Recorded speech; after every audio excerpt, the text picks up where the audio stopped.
Okay, I think we are, yes. So welcome everybody to this joint seminar between the analysis and geometry topology. Today we have Parthanil Roy talking about amenable and hyperbolic groups, stable random fields, and von Neumann algebras. Over to you, Parthanil. Thank you, Apurva, and also thank Shubhojoy for allowing me to speak in this joint seminar. It's a big honor for me because last time I did give a talk in the APRG seminar, but this is perhaps the first time I'm giving a talk in a geometry/topology seminar. So I'm very nervous, as you can see. Okay, so this is a joint work, ongoing joint work with Mohan from TIFR and Saurabh Sarkar from University of Cambridge. Saurabh used to be my master student. We wrote a paper together when he was a master student, and then he went to Berkeley and now in Cambridge finally. Okay, so this picture sort of is the general theme of this work. I'll come back to that later. There are so many terms that I have to explain a few at least, if just to justify the title. So let me first give you some motivation behind this work. First is that this builds new bridges between various sub-branches of mathematics, utilizing the existing links between them. I'm going to highlight on that, exactly what are the links, etc. And that's more, first one is a more of a mathematical level, but secondly, more in a personal level, I would say that this was a good excuse for all of us, all three of us, to learn classical as well as cutting edge stuff on these areas, especially when there was a lockdown and we didn't know what to do. And then this work is also motivated by applications ranging from space-time statistical inference to machine learning algorithms. I'm no expert in this, but I'll try to explain at some point what exactly I mean. Okay, so these are the 5 areas in which the centered one is probability theory, in which I work on, and then this relates to various of these fields, and there are canonical links between them, as you can see. For example, probability theory and ergodic theory, stationary processes is a canonical link. There are other links too, but this is one canonical link, and there are many other links, as you can see, between these various subjects. I'm not going to elaborate on those, but the point is that the things that I am going to focus on in probability, I'm interested in stable random fields. I'm going to explain what that is. And in the ergodic theory side, I'm interested in what are called non-singular actions, which is also called quasi-invariant actions. I'm going to call them quasi-invariant actions throughout this talk.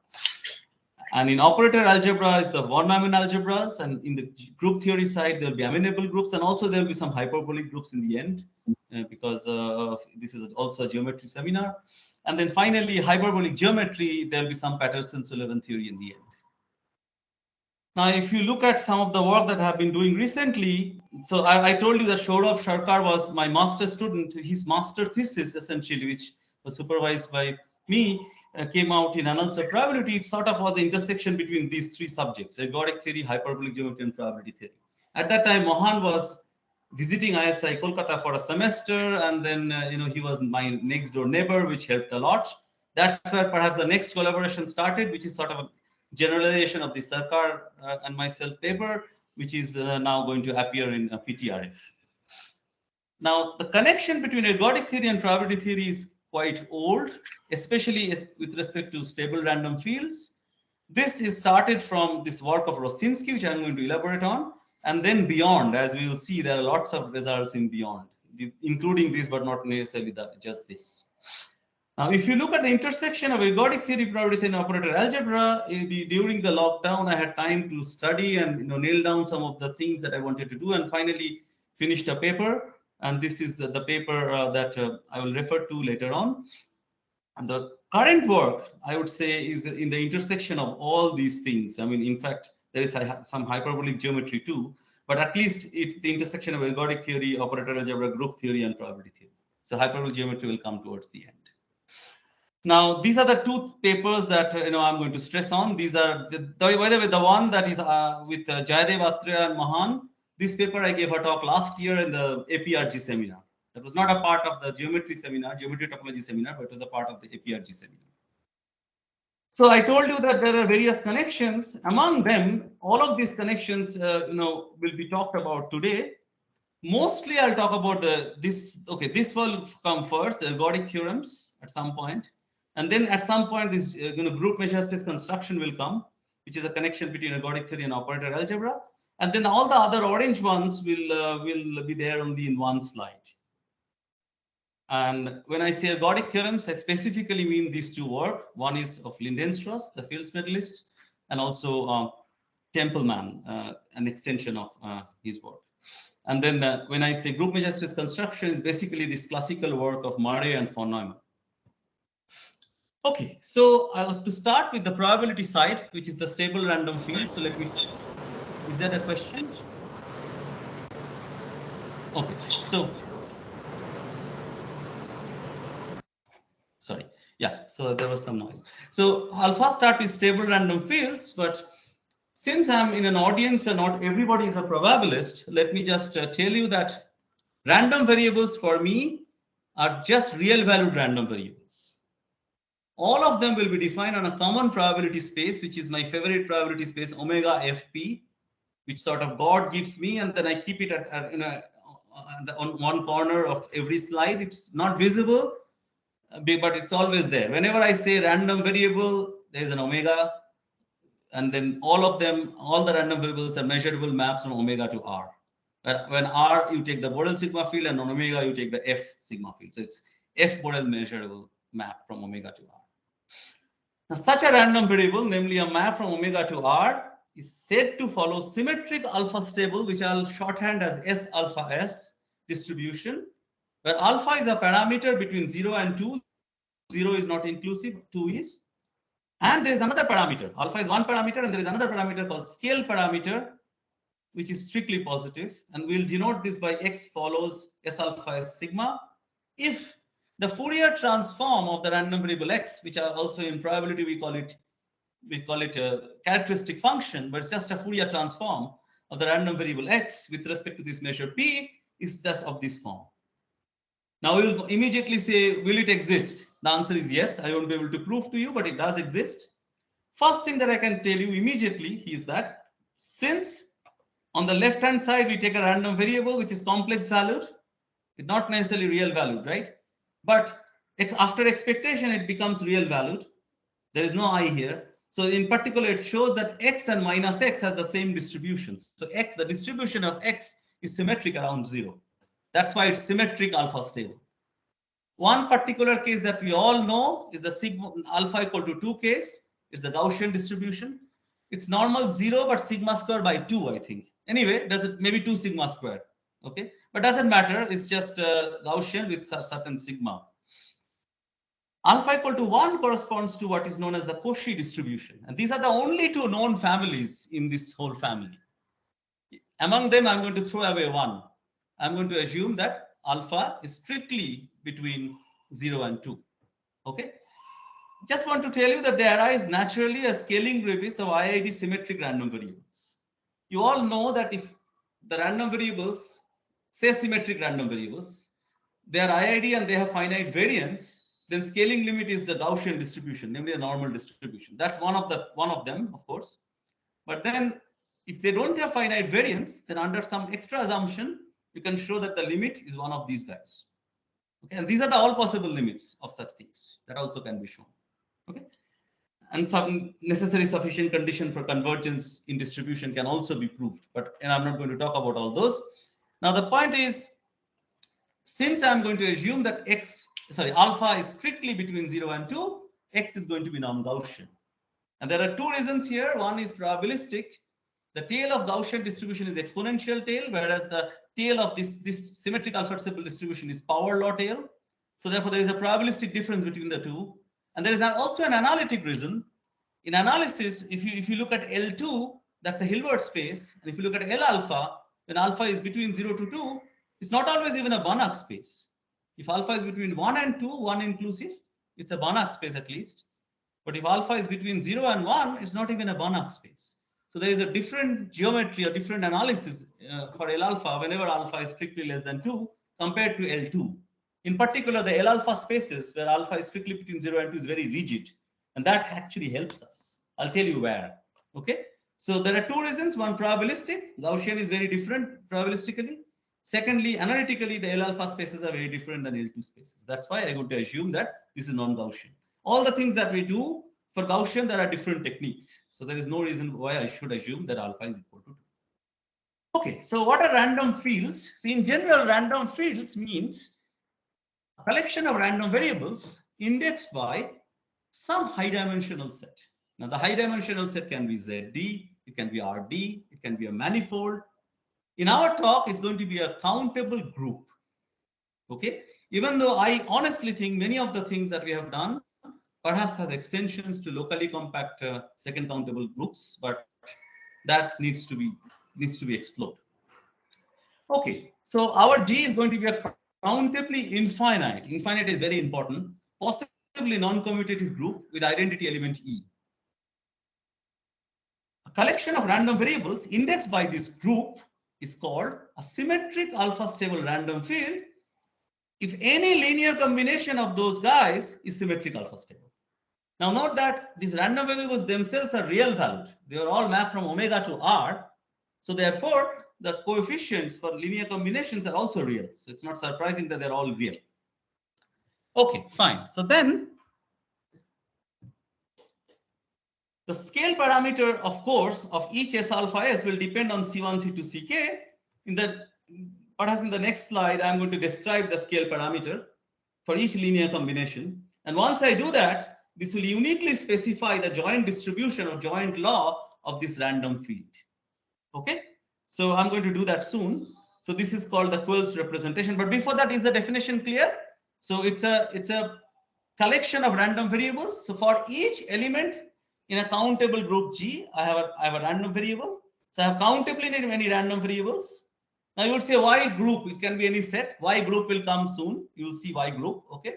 But it's so far it's just it's a countable collection of random variables. All of them are defined on the same omega, so that I can talk about linear combinations. Okay, it's an omega by omega linear combination, pointwise linear combination. Okay, so every linear combination should be symmetric alpha stable distribution. Every real linear combination, of course. Okay, suppose now this is such a random field, then one can show that there exists a nice measure space, nice meaning standard measure space, okay, with a sigma finite measure in it. The standardness of the measure space is actually going to be used at some point. And then I need a bunch of L alpha functions coming from there. Now, these are all L alpha, meaning these are real valued L alpha functions. Now, what do I mean by L alpha? I'm abusing the notation. I don't want you to really see it. That's why I've kept it in this color. Basically, the L alpha functions, meaning those functions for which the so-called quote unquote L alpha norm is finite. Now, L alpha norm is this guy that I have described here. But the point is, this is not officially a norm. This is not a norm when alpha is between 0 and 1. When alpha is bigger than or equal to 1, it is indeed a norm. And then it becomes a Banach space. But this is not even a norm when alpha is between 0 and 1. But I'm going to still abuse the notation. It's quite standard abuse of notation. I'll write it like this. So all I want is all of these FGs should have finite absolute alpha at moment, where alpha is that S alpha, that parameter. Then what does it give me? It gives me this FGs give me all possible distributions of the linear combinations. Each linear combination of the XGs, we know this is symmetric alpha stable distribution because it's a symmetric alpha stable random field. Only thing that needs to be specified is the scale parameter, which of course depends on this depends on this collection of coefficients C1 to Ck, and the dependence is through these functions Fg. So basically, the symmetric alpha stable distribution sigma parameter is given by the L alpha norm, again quote unquote norm, of this corresponding linear combinations of the FGs. So this is a way to represent the random variables, rather its distribution. So this is called a representation. So this is not a group representation as such, but this is a representation in terms of law. It's a distributional representation. So I just wanted to make sure that you don't confuse it with a group representation. Now, the converse also holds. What do I mean by that? I mean that if you start with your favorite standard measure space, lambda, with a sigma finite measure on it, and then you take a collection of L alpha functions, each of indexed by a group, okay, then you can always find a symmetric alpha stable random field such that this one will hold. Okay. Now this FG, this collection is called a representation of XG.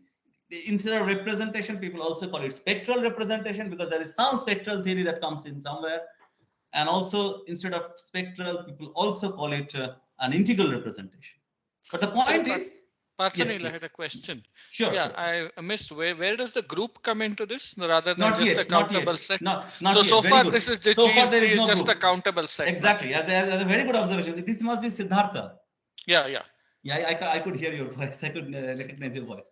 I cannot see who's speaking. But anyway, yes, thank you. Yeah, that's a very good observation. So far, we haven't used the fact that G is a group.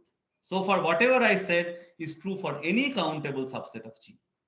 In fact, even countability is not perhaps used, but only for this theorem, perhaps we need countability or we need some nice assumption on the set.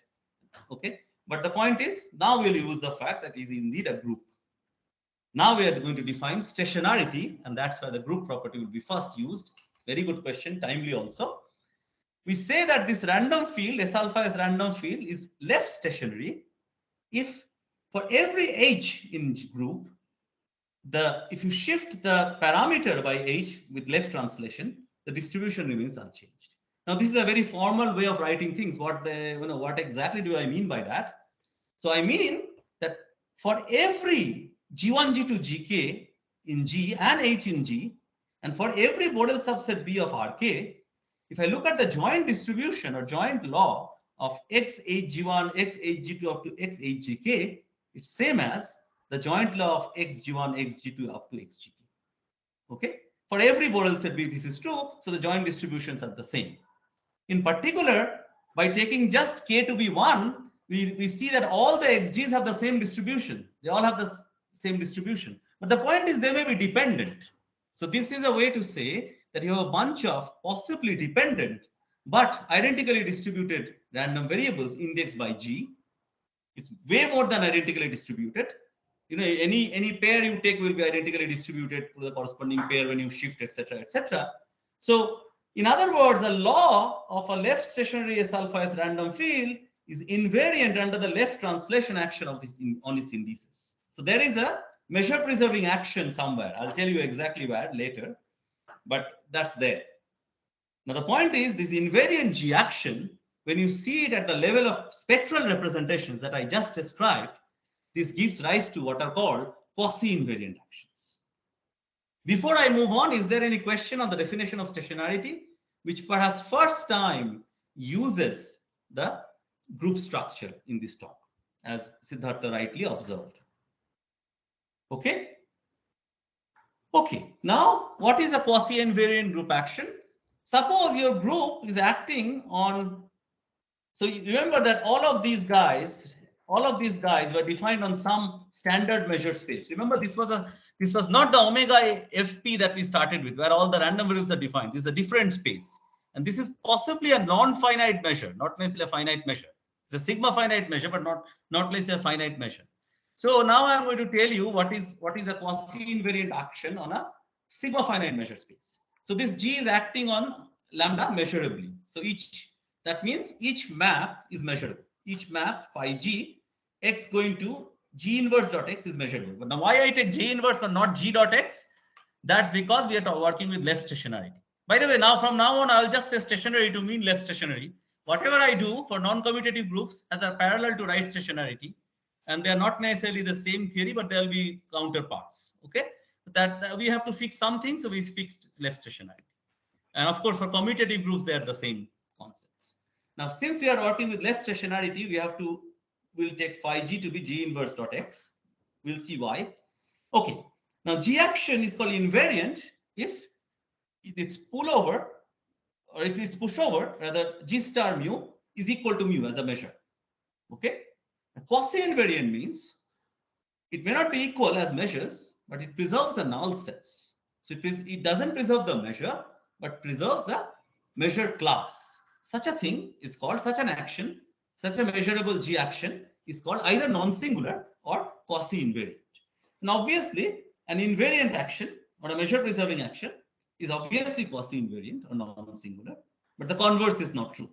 We'll see at least maybe one example perhaps where it will be quasi-invariant but not invariant. And I may not be giving the example completely. Okay, anyway. Okay. So this is the definition of quasi-invariant action. Now, as I said, there is a measure preserving, there is an invariant action whenever you are talking about a stationary S alpha is random field, namely the left shift.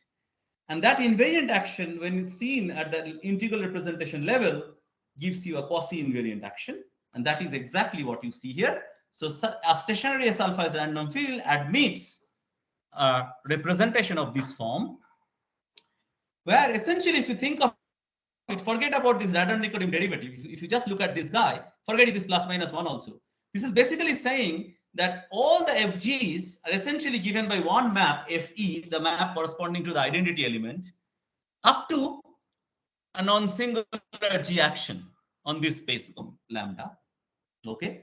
And of course, this would be the case if my action was measure preserving. But I don't have measure preserving actions, so I have to be careful. I need to have a correction factor in terms of the Radon-Nikodym derivatives. That's all this is saying.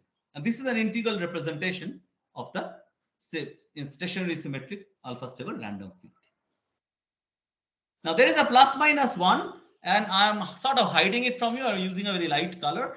It's just a plus minus 1 valued post-cycle, and you will play no role in this talk, because most of the time we are going to take absolute values, etc. So therefore, I'm not going to even talk about it, what it is, why, how it arises, etc. The point is the converse also holds, and that is more important to us in some sense. What does it mean? It means that if you start with your favorite quasi-invariant G action on your favorite sigma finite standard measure space and your favorite L alpha function Fe, okay, and you define Fg using this equation, okay, forget about plus minus 1. Suppose it's always plus 1. Okay. Suppose you define it using this equation. Then, of course, it will automatically imply, it's a very easy calculation to see that if Fg will be L alpha also, because Fe is in L alpha, then there exists a stationary S alpha is random field Xg with representation of Fg such that one holds, which means one means basically all finite linear combination would be given in terms of these Fgs. Okay. So all finite linear combination of the Xg's would be given in terms of this kind. Okay.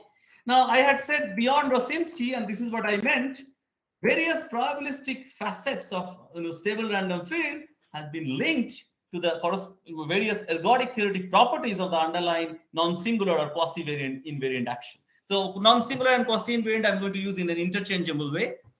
Now, here are some examples. So some of these are my work, but some of these are not. There are many other people like my advisor, Rosinski, and his co-authors, his PhD student, postdocs, various people. My PhD student is here as well. So there are many different work.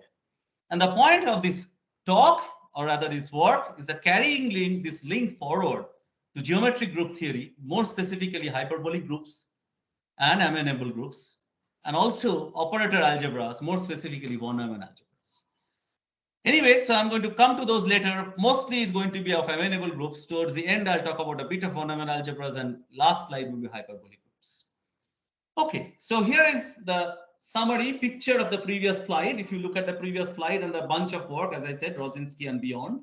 So beyond Rosinski, there have been so much of work and connecting various properties with the various probabilistic properties of this probabilistic object with various, ergodic theoretical properties of this ergodic theoretical gadget, that, this is quite a nice relation. And by the way, I should have stressed this, is that all of this I had said, but I should have stressed that at some point. But anyway, I'll go back. I had said a spectral representation. I didn't say the spectral representation, which means the spectral representation is not unique. Okay, so because of you can work with various spaces and give that representation of the same random field, which is same in distribution but different in spectral representation. But under one more condition on the spectral representation called minimality, you can say that they are rigid in the sense that they are unique in some sense. And that's where the rigidity property of L alpha spaces come in. Anyway, the point is Rosinski representation is also not unique, but there is some rigidity somewhere which helps us to go through things. Okay. Now here, this rigidity gives us that there are various connections between symmetric alpha stable random fields and quasi-invariant G actions. Now the property that we are going to talk about today is the weak mixing property, weakly mixing. Okay, when I'll tell you what exactly it means, weakly mixing, etc. Now, what for a property of quasi-invariant action will correspond to the weakly mixing property weak mixing property rather of stationary S alpha as random field. Now what we would talk about is that when G is amenable, then the property would be called null quasi-invariant G action. And I'm going to tell you what it means very soon. Now, of course, there are 3 things I have to explain to you: weakly mixing, amenable, and null. All of these I'm going to do one by one. Okay, so I'm going a little bit slower than time, but I do get some extra time because we started late. Isn't it, Apurva? Okay, so I'm 3 minutes late. That's okay. Okay, so now let me tell you a little bit more. I had told you that stationarity induces some, invariant action. Exactly what is the action? Recall that any stationary S alpha is random field induces, it doesn't have to be stable. It actually, any random field, the S alpha is not needed actually. Okay, any stationary random field will induce a measure preserving shift action on the path space, namely RG with PX. Now I've explained what it means. I know there are a lot of non-probabilists here, and therefore I want to be a bit slow. RG is the usual thing, all maps from G to R. Okay.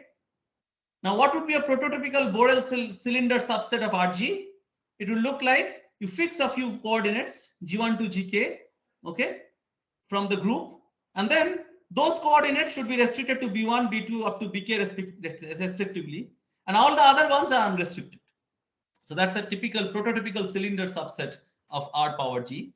For such a cylinder subset, this measure, if you just charge this C on this measure, you're just going to get this guy. Now this you can explain even more. This just means set of all those omegas from omega such that xg1 of omega is in B1, xg2 of omega is in B2, B1, B2, etc. are Borel subsets of R, remember. And these are all real valued random variables. Up to xgk of omega is in BK. You collect all those omegas and then find the probability of P. All those omegas is a measurable subset of capital omega because these are all measurable maps. So therefore this is well defined. Now probabilists are notorious, especially analysts complain this a lot. All my analyst friends always complain that we are notorious for dropping the omega. Yes, we are. So instead of writing this whole big thing, we just write probability of xg1 is in B, xg2 is in B2, B1, sorry, xg2 is in B2, all the way up to xgk is in BK. That's okay. That's how the subject goes. Okay, but I'm explaining it in more details, especially with the cylinder set, so that you really see what is exactly this map that is, that is there on this RG. Now this measure, and then stationarity. Another fancy, the fancy way of saying stationarity would be that this particular space, the left shift action of G on RG is invariant. Okay, so that's why I said any stationary random field, it doesn't even have to be a symmetric alpha stable, induces a measure preserving left shift action of G on RG. Left shift action because we have left stationarity. Okay. Okay, so now we have this measure preserving action. Now weak mixing basically means that this left shift action should be weakly mixing. Now of course this is, again, I'm borrowing the definition from ergodic theory. So I'm saying that this particular dynamical system is weakly mixing. I'm going to specialize to the group amenable groups and tell you more about what it means. Okay, roughly what it means is some kind of asymptotic independence. So weak mixing of, say, G, if G is Z, okay, then weak mixing of xt, and now I'm deliberately writing t because t denotes time, where time 0 is present, my negative can be past and positive can be the future. So it's discrete time. Okay, that's why I'm writing t as opposed to G. Now this holds, this, this Cesaro convergence holds, this absolute Cesaro convergence. This means that x0 and xn, when n is large, are asymptotically independent in this absolute Cesaro sense. If this is exactly equal to this, then it's independent. But I'm saying asymptotically independent. Okay, fine. So then, when the underlying random field is weakly mixing, then it's automatically ergodic. Weak mixing implies ergodicity. So it's a stronger thing than ergodicity. And then we can use ergodic theorem, provided there is ergodic theorem for the corresponding group. We'll talk about it, to investigate various asymptotic properties of estimators, statistical tests, algorithms, etc. Also, other limit theorems can also be proved. For example, large deviation issues, Also long run behavior of solutions to stochastic differential equations. All of these are coming from different subjects. First one is from statistics, or second one maybe machine learning. Then this large deviation, which is probability, pure probability. Then SDEs is coming from differential equations, stochastic differential equations more precisely. So all these basically are using weak mixing property to prove limit theorems. So therefore, this is a very, very important concept. Of course, I haven't completely defined it to you. I'll do it when G is amenable. Okay. So this is the action. This is the thing, and then when is question, of course, is that if you have a left stationary S alpha as random field, when is XG weak mixing? And as I said, this is important because it helps in proving limit theorems. So G equal to Z. This was proved by Rosinski that he gave a criteria, based on ergodic theoretic properties of the underlying quasi-invariant action, namely the nullity of the action. And this was extended using the work of Takahashi. So basically, Takahashi is an ergodic theorist, but he knows a lot of operator algebras. So there was automatically some operator algebras coming in there, and we could generalize this to the ZD case. And this was not a trivial generalization because there were lots of hindrances. Now, what we have been able to do, and that I'm going to talk about, is we have extended things to amenable groups. Now, we are going to talk about amenable groups. We have already defined what is, weakly mixing. The next definition is amenable. Null will come later. Okay. So, what is amenable? Any questions so far before I move on? I got some WhatsApp messages from the. Oh, Rahul says he couldn't connect. Anyway, fine. Anyway, any questions? Am I still connected? I'm just making sure. Yeah, I am connected. Okay. Oh, you are connected. Okay. Fine. Thank you. Okay. So a countable amenable group is a countable group. So basically, amenability is defined for locally compared groups also, but I'm not going to do that. For me, it's a discrete group, amenable group, a countable group that admits an increasing Følner sequence. What is an Følner sequence? It's an increasing sequence of exhausting finite subset of Fg. So Fg increases to G. Each of them is finite, such that this Følner condition holds. So this condition is called Følner condition. What does it mean? It means that for every element in G, only small fraction of elements of Fg are moved. So G times Fn is basically a set of all G times H, where H is from Fn. Okay. So if you look at G times Fn, so if you basically look at the set Fn for a large n and left translate it by G, you're not moving much with respect to the size of Fn. That's what this means. Okay. So it's some kind of saying that boundary is smaller compared to the set. So some kind of that is coming up. Now there are many examples. Finite groups are trivially, but I'm not interested in them. Any abelian group is amenable, it can be shown. Any group of sub-exponential growth, for example, in particular, any group of polynomial growth is amenable. So in particular, it means any nilpotent group will be amenable. Okay. And any virtually nilpotent group also is amenable, because any virtually nilpotent group is just polynomial growth, right? Thanks to Bromov's theorem. Any solvable group is amenable. So there are, of course, examples which are of exponential growth but amenable. Sub-exponential growth implies amenable, but amenability doesn't imply sub-exponential growth.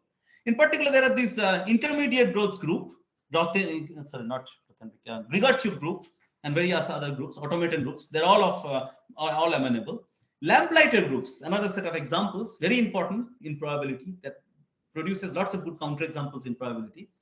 They're also amenable, but there are exponential growth. Okay, so these are all in amenable. It can be very, very, very non-commutative. Now, what I'm interested in this particular talk is this seminar work by Lindenstrauss. This is a paper that came out in Inventiones, I think. Any Følner, this is the fields made list Lindenstrauss. So any Følner sequence in an amenable group admits a tempered Følner subsequence. Now you would immediately ask me, what is that? Unfortunately, I'm not going to write it down in this talk, but I'm going to tell you, it's a very, very, very sparse subsequence of your original Følner sequence, okay, such that the pointwise ergodic theorem holds for finite measure preserving G actions. Okay, so if you go along this this. So in ergodic theorem, you always take an average, right? 1 over n summation, blah, blah, blah. In this average, you don't take it on 1 over n, blah, blah, blah. You take it on 1 over fn, blah, blah, blah. In other words, you take the averages on Følner subsets. Then ergodic theorem will hold, or almost sure ergodic theorem, which is also called point-wise ergodic theorem. It will hold only along this tempered Følner subsequence. So in other words, what it means, so you know that, if sequence may not converge, but subsequence may converge, especially you have a higher chance if you take the subsequence very, very, very sparse, right? And here it so happens that, Lindenstrauss, being the Lindenstrauss that he is, could find a very, very, very sparse subsequence. In fact, he used a probabilistic technique to find this subsequence, okay? And then, so that this point-wise ergodic theorem holds. That is a famous theorem, and that's what we will be using. Now, why we are interested in such a thing? The reason is twofold. One is statistical, as I had told you. So now I have some time to tell you that. Such random fields, namely random fields indexed by amenable groups, they arise naturally in machine learning algorithms for structured and dependent data. This is a paper that has been accepted in Annals of Statistics, Austin and Albans. Please have a look. It gives the perspective, especially it says in many space-time models, when space and time do not interact in a commutative way. For example, okay, I'll tell you an example later, but there, this groups, this kind of groups like Heisenberg groups or some solvable groups, some discrete subgroups of Lie groups, etc., come up naturally, which are amenable. Okay, and it also, weak mixing property is also important for investigating properties and algorithms, etc., asymptotic properties of estimation, statistical inference, algorithm, etc., in the context of space-time statistical inference, especially for max-table fields. Look at this reference. By the way, both of them came out in top journals in probability. The first one is accepted in Annals of Statistics. Second one came out in JRSSB, I think, Journal of Royal Statistical Society Series B. Both of them are top-notch journals, first-year Journal of Statistics. Now, the point is, what would be a space-time inference for us? Well, for us, meaning application-wise, as you perhaps know, machine learning algorithm works best when you have a lot of training data. For example, chess. And this is Siddharth, is an expert. He knows a lot about it. Chess, there is a lot of training data, and hence you can write a good computer program using deep learning. Now, the point is, one area where there is a lot of training data is imaging. And that's why imaging is a field, is a vast field where machine learning people are working a lot. Now, if you have an image is a field, you have spatial statistics, right? You have points and then you have their colors, etc. Now, if you have an image along with the changes with time, what is that? That's a video. A video is naturally a space-time field. And time and space here are not behaving in a commutative manner. So a lot of amenable non-commutative groups of polynomial growth, for example, Heisenberg groups, or even sometimes exponential growth, some solvable groups, some discrete subgroups of groups, etc., come up naturally. Okay. Mathematical reason is that first we thought that we could extend it to groups of polynomial growth, but even Professor Gromov could not help. And then when we went to, okay, so now comes the real part. So there is some drama that I would like to say now. Are you there, Nachi? Okay, I don't know whether he's there in the... He's there, he's unmuted, yeah. I think, but he's there. Okay, so I don't know whether I'm pronouncing it correctly. Nachi Abraham Rim. He archived this paper yesterday. I'll show you the archived version yesterday. I'll show you in the end. He used machinery of very, very deep, for me at least, ergodic theory and analysis, absolutely continuous invariant probability measure, and then he proved a Krengel type criterion. Plus, he used Lindenstrauss. He proved the same theorem that we proved. Completely different proof, though. Okay, well, I won't say completely different, but path is different. What we did instead, we applied some truncation, analytic truncation, and then we used Lindenstrauss. We also used a follow-up paper of Tempelman. Tempelman is a very famous ergodic theorist. He actually proved the first version of ergodic theorems for decommuting map. So basically ergodic theorem for ZD actions. Okay, so Tempelman is very famous. Now he must be very senior, but still active. So he proved. I'll talk about this paper more. So now we have two different proofs of the same result. And this was archived yesterday. And then Nachi actually emailed me. He was very polite. He sent me a very polite email. I'll show you the abstract and why I'm so excited about it. Okay. Thank you, Nachi, for coming to the talk. Okay. So thank you very much. Yes, thanks. Okay, so and I'll tell you more about his abstract, and then I didn't really have time because I had other things before the talk, other than preparing the talk also, is that I could not go through the details, but I hope that what I have written is not completely a nonsense. I hope that. And Nachi, you would be able to, you're the expert. I hope not at all. Okay, thanks. Okay. So let's recall what is Rosinski representation. Remember, in general, there are representations. These are representations. Like any finite linear combination can be given in terms of the maps, and these maps have a very special form in terms of this non-singular action. Okay, so this is precisely what is Rosinski representation. Now, I told you that I'll tell you this, and then I have to talk about this null action. Okay, so in the Rosinski representation, weakly mixing corresponds to the null action. Now, what is a null action? So now I have to shift gear and talk about null actions. So suppose you have a quasi-invariant action. You take a subset of lambda, okay, the set on which this G is acting.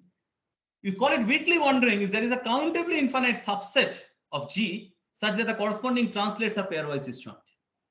It doesn't have to be a subgroup, just a subset is good enough. That's why I'm writing L, not H or K. Okay. Now, roughly speaking, but it has to be countably infinite. That's important. Roughly speaking, elements of a weakly wandering set do not come back to itself very often by the shift of this action. Now, this is not a definition. I'm putting quote unquote because I'm giving a notion that is quote unquote also. Collect all the weakly wandering subsets. One can show that this is what is known as a hereditary collection. I'm not going to tell you what it means. But then, for that, one can construct what is called a measurable union. So take all in one other words, you collect all possible weakly wandering subsets of lambda, take their union in a measurable way. Suppose the union is measurable, here we'll be happy. Okay, that is the null part of the action. In other words, the action is null if the whole space lambda can be written as a measurable union of all of its weakly wandering subsets. So in other words, there is, if you collect all weakly wandering subsets, no space is left.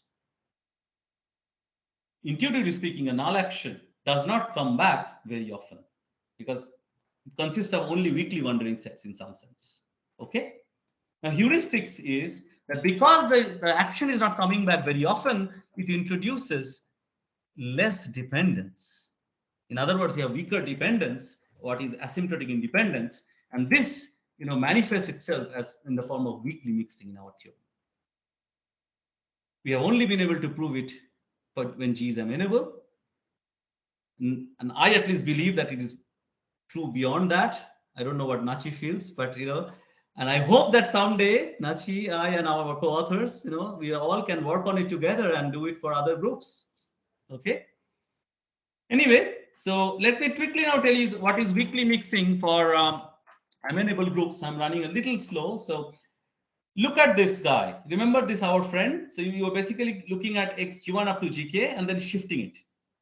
This joint probability is almost equal to this product probabilities.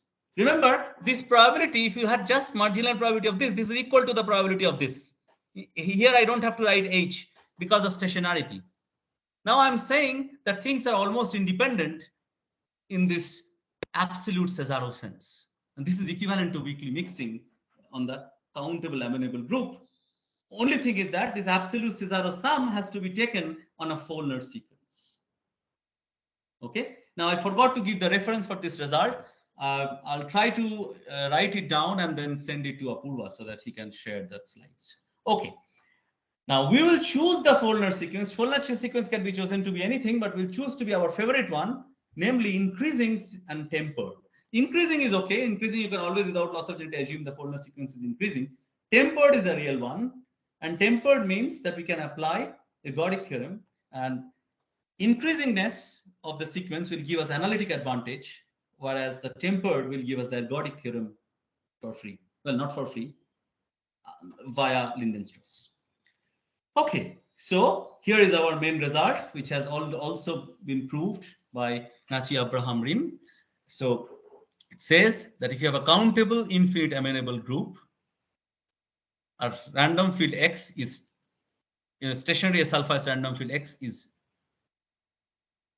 weakly mixing if and only if the underlying action is null in the Rosinski representation. Okay, so this is a very neat result. It extends the result of Samonitsky for Z and our result in ZD, as I have already told.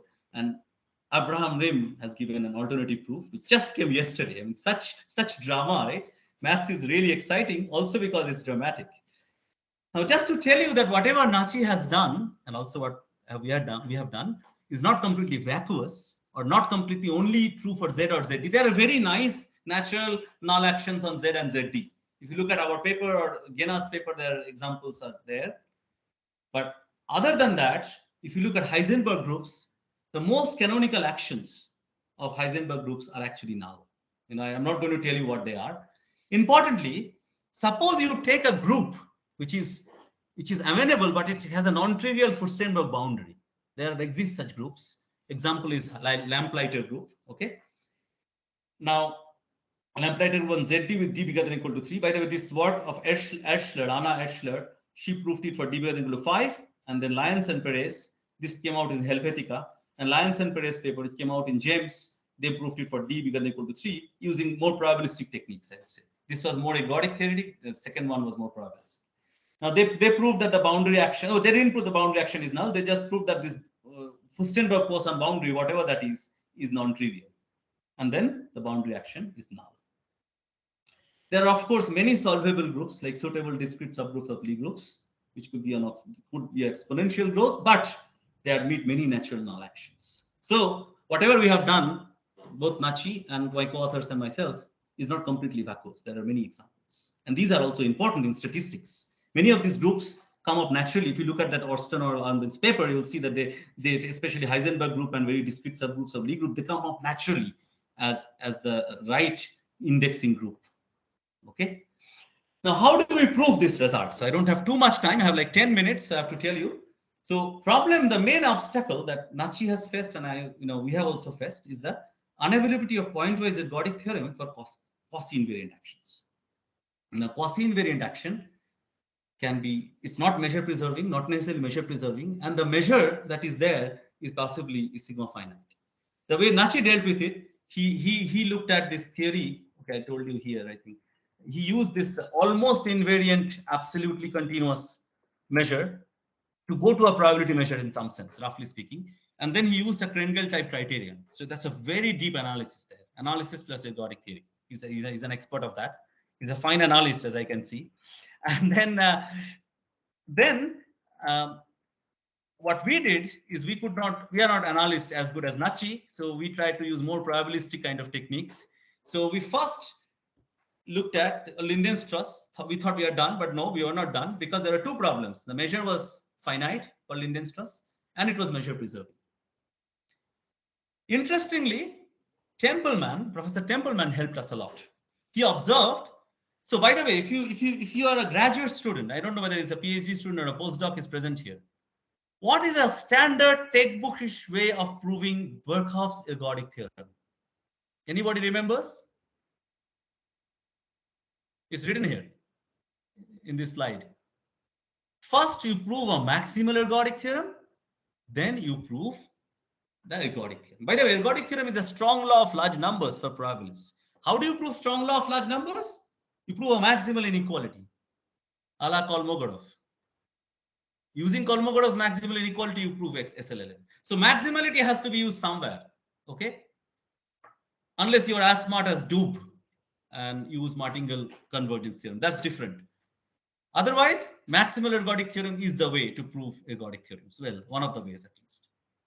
Terence Tao has other ways too, but anyway. Now, Lindenstrauss used it, but he didn't observe that the maximal ergodic theorem actually holds for sigma finite measure preserving actions as well. This was observed by Tempelman, who then used this observation to prove a pointwise ergodic theorem along any tempered Følner sequence, of course, for bounded Lamperti representations of an amenable group into LP spaces. So these are analytic objects now.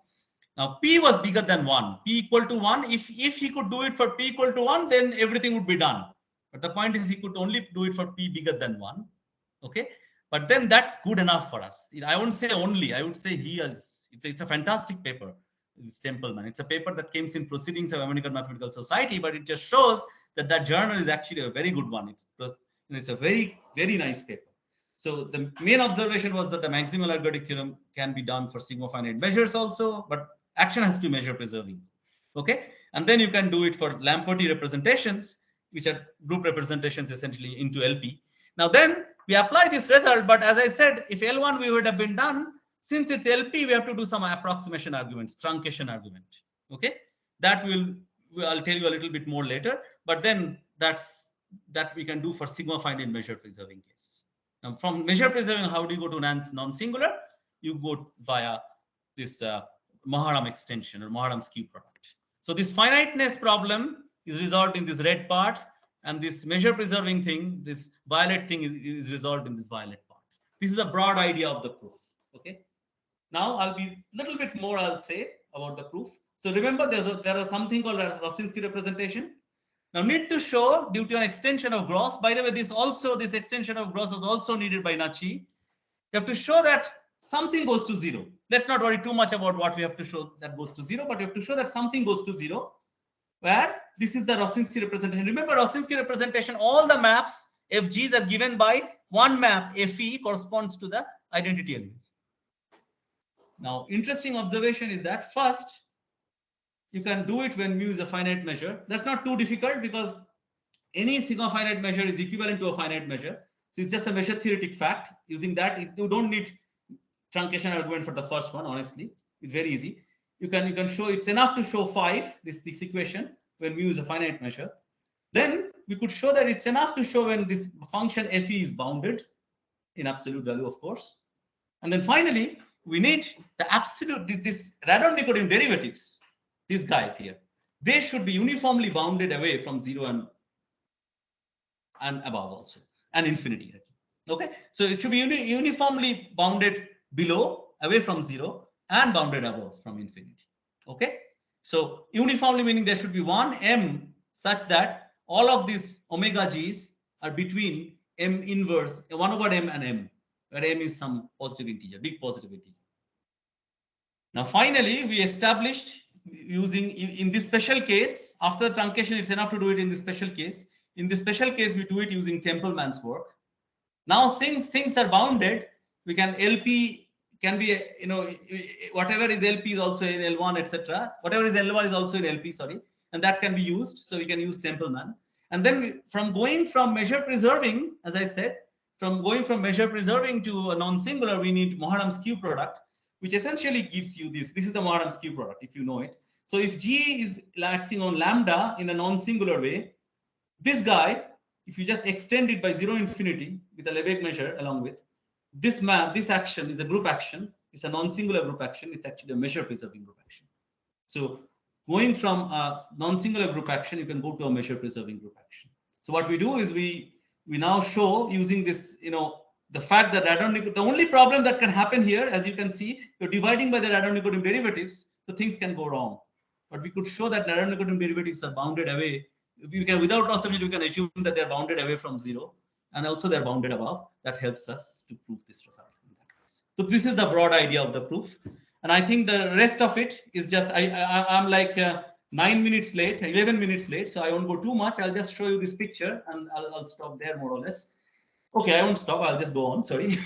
So if you take a stable random field, stationary stable random field, that is, you go to this Rosinski representation, you get a non-singular or quasi-invariant group action. It's not unique, as I said. Then you can take what is called Murray and von Neumann group measure space construction. This is unique, but whether this is unique or not is the question. The point is, if this Rosinski representation is what is called minimal, I'm not going to tell you what it is, then the answer is yes, it is indeed unique.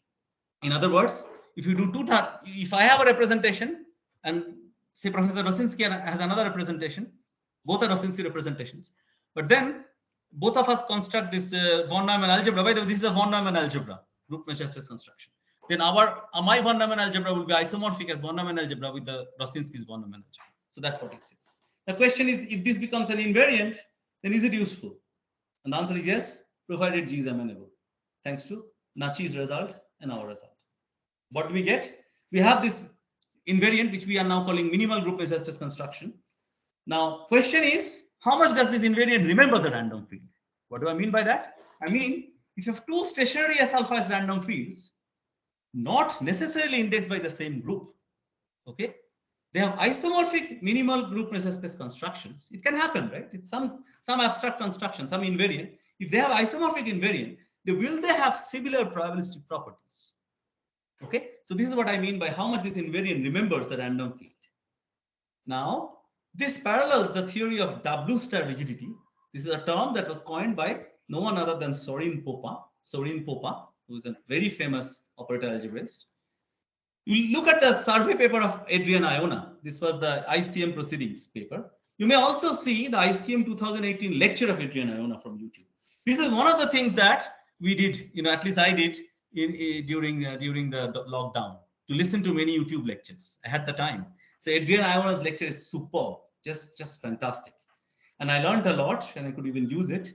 I could prove only for JG equal to ZD that weakly mixing is a W star digit property for S alpha random field indexed by amenable groups, which basically means that if you have two different random fields indexed by possibly two different amenable groups, as long as they have the common invariant, isomorphic minimal group measure space construction, one is weakly mixing if and only if the other one is. Okay, so that's why I call it W star digit property. W star, by the way, refers to von Neumann algebras. Von Neumann algebras is another name, W star algebras. In fact, when von Neumann started it, he didn't call it von Neumann algebras, of course. He called them W star algebras.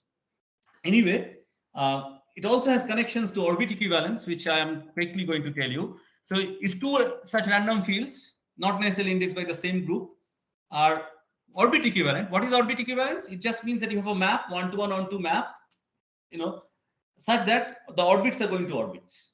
Okay, it's a measurable by measurable map, etc., etc. Orbits are going to orbits. So for non-singular actions, and then the map should be okay. The map, yeah, there's some more conditions there that don't worry too much about. But the point is, this is the morphism in the category of non-singular actions. Okay, that's an important point. And then this says that weak mixing is an orbit equivalent rigid property. Exactly, that's what this means.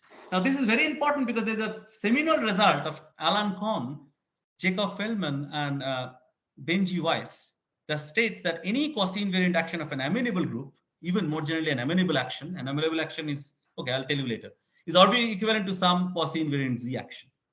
So therefore, it is now possible to associate any such complicated random field as stationary process indexed by Z in a weak mixing preserving manner. And we hope that this will help in classification of such fields. And by the way, amenable action means an action roughly, or almost all stabilizers are going to be amenable. Anyway, so the point is any amenable group action, any action of an amenable group is also amenable. Anyway, so these are the various connections. Now the final connection to hyperbolic geometry, and I've already taken 1 minute. Oh no, I started late, so it's okay. Okay. So suppose you have a discrete non-elementary hyperbolic group and you fix the base point to be E. Now what is such a group? Example, prototypical example would be finitely generated free group. Okay. Now what are finitely generated free groups? Say two elements, A and B. F2 is set of all finite reduced words that you can make using A and B. And what is the operation? Concatenation followed by reduction. We all know that. Now what is its boundary? The boundary is set of all possible reduced words, but not the length is finite anymore, the length is infinite. So if you look at the Kelly graph of F2 with respect to the standard generators, this is just nothing but a homogeneous tree of degree 4. Now you just go along any path and go away. You're hitting a boundary point. So that's exactly what the geometry is like. So in general, for any hyperbolic group, which means it's a group, okay, it's a countable group. So it's a countable group. Well, I need finitely generated also. And then the Cayley graph should be hyperbolic in the sense of Gromov. So any triangle should be delta thin. But whatever that is, we can talk about Gromov boundary, which more or less can be defined along rays, etc. But you need to define certain equivalence relations, equivalence classes. You have to fix the best point, blah, blah, blah. It can be done. Professor Gromov has already done it, and I trust him. Sorry, this is a typo. This should be Gromov. Very sorry. Now, the point is, on that, there is a measure called Patterson-Sullivan measure. By the way, Gromov we all know. Sullivan also we all know, thanks to the Abel Prize, perhaps. And at the moment, one of the collaborators, Saurabh Sharkar, is perhaps present in this talk. The other collaborator, Mohan, is giving a talk in Tata Institute of Fundamental Research on a colloquium for all scientists, where he along with Anish Ghosh and another guy, Sophoshachi Mukherjee, they are explaining the work of the huge body of work, at least a subset of that, of Sullivan to various people. So we are both talking about Sullivan, which is a big honor. Now, this is a very nice result of Kaymanovich. It's an unanswered math paper, which says that this measure mu, which I'm calling which is the Patterson-Sullivan measure, is also the exit measure of many random walks which are transient on G starting from E. Since the base point is E, you have to start from E. Okay, so it's the exit measure of a random box. Okay, now in this case, it is well known the action is null. This is again Kaymanovich has proved it somewhere or the other. Okay, now what we could prove is that if you look at a stationary S alpha as random field indexed by G, induced by this action, generated by this action, it is mixing, and hence it is weakly mixing. We could actually prove mixing in this particular case. In fact, we have shown the same for many natural geometric actions on various negatively curved spaces. I'm not going to summarize them, but just to give an example, you can look at the double boundary action of FD. You can take this double boundary, FD, the usual boundary of FD consisting of all infinite reduced words, cross delta FD, remove the diagonal, and you take a suitable sigma finite measure. Now, this is a sigma finite measure. By the way, this measure, Patterson-Sullivan measure, is a probability measure because it's an exit measure. Here, it's a sigma finite measure. It blows up near the diagonal. So you have to remove the diagonal. So for that, we have been able to show that this corresponding stable random field is mixing. And there are various other cases also. Okay. So I'm not telling you all that, but it's all there. We are writing it up. We are going to put it on archive soon. And then future directions. I think that there are many standard weakly mixing families. Some of them are actually mixing, like Cohen and Sarmonitsky is mixing, for example, of stable random fields, which need to be looked through our lens, namely the operator algebraic lens. So I am hiding a lot of fact there, but we should compute the corresponding invariant there for all these examples. If you not compute, at least tell the type of those Neumann algebras. Now again, there is for max stable fields, there is a mixing equivalence. Can it be at least proved to be W star rigid property for say G equal to Z? Okay, like weak mixing, can mixing be a W star rigid property? And then there is something called type 3 factors. These are special kind of von Neumann algebras. What are the importance of that? What do they mean for corresponding probabilistic properties? More generally, there are things called type 3 lambda. Forget about all this nonsense, but you can talk about the action of FD on delta FD. Okay, with measure being the Patterson-Sullivan measure. Now there, all of them are of type 3. That's a standard known fact. In fact, thanks to this work of these three guys, which came out in Israel Journal of Mathematics, this guy is actually, all of them have different Ds. The D is, I think, 1/2. So all of them are different lambdas. Sorry, they're all type 3, but 3 lambdas are different. This is further sub classification of 3. I think lambda is 1/2D minus 1, if I remember correctly, or 1/log 2D minus 1, something. But anyway, the point is that they're all related to the Hausdorff dimension, and they're all different. Since they're all different, do we see difference in the probabilistic properties? So this could be a very nice test case. This FD acting on its boundary. This can be a very nice point to start. Now we also have to do many things, like we have unavailability of ergodic theorem. Can we extend Lindenstrauss? I don't know. You have to see. Can we do it for other kind of groups? Say groups having Kasdan's property T. And earlier I was not hopeful, but now that Nachi has come up with this work, I'm really hopeful because his work is extremely analytic. Perhaps that can be that can be amenable to property T, in the sense that that can be used in property. Property T, the definition is very much representation theoretic. The problem is that we cannot somehow do things in a representation theoretic way. Maybe now Nachi's work will give us something. So let's hope so. So let's hope that we can collaborate with Nachi. And why am I so excited, even though I'm calling him Hachi instead of Nachi time to time, but I don't know him yet. So you can excuse me for that. The reason is this. This came out yesterday in the archive, and Nachi was polite enough to send me a very polite email. And this is the first time this has happened, that somebody has solved the question asked by me and put it in the abstract. Well, many people have solved questions asked by various people, but putting it in the abstract is a big honor. So thank you, Nachi. And that's why we are all very excited, because it's not only gives a different proof of our theorem, it also does other things that we don't do, and we have done some things that he hasn't done. So maybe we should collaborate later on after these papers are done. We should do some more. And mathematics is exciting, especially when you have multiple proofs of same thing using different techniques. It means that there is deeper things involved, and hopefully something deeper will come up. So I'm really looking forward to learning from Nachi. Okay, so that's where I would like to stop. Sorry for taking some extra time. Thank you for your patience. And there is this will have some supplementary material which tells you exactly what is this group measure space construction. So sorry for taking the extra time. Thanks. Okay, well, let's thank the speaker, I guess, for a very exciting talk. And really, the enthusiasm was very infectious. And are there questions? I have one question. Yes. This Lindenstrauss construction of this particular type Følner sets you mentioned. Right. So do you really need it to do it in generality? I mean, is it the kind of thing that if you take a particular example of a group, then you can produce this type of Følner sets, or is it what? Of course, if you go beyond amenable, this doesn't even exist. You don't even have Følner sets. Forget about the import Følner. What I mean is, say, if you take a concrete examples that you gave, in those cases, you already directly have this, or what is? Typically, in usual cases, say, for example, you will have balls. So, for example, if you have a finitely generated group, okay, it doesn't have to be amenable, it's finitely generated. Then you fix the generating set, and you have the graph metric in the Kelly graph, or the word metric, right? And then you look at balls with respect to the word metric. That's the natural thing to do. Okay.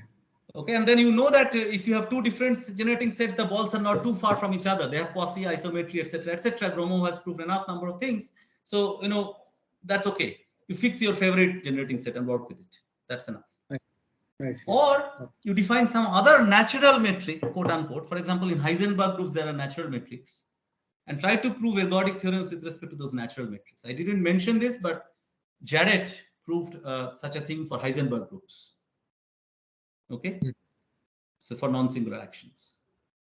Yeah, we didn't need it, so that's why I didn't mention it. Yeah, that's a very good question, but you need to look at some natural metrics, some natural balls, some such things, some natural sets that increase to infinity, increase to the whole thing. Yeah. And in fact, property T, we don't know what that should be. Yeah, sorry, go ahead. Yeah, no, anyway, I'll ask afterwards. Yeah, anything else? More questions?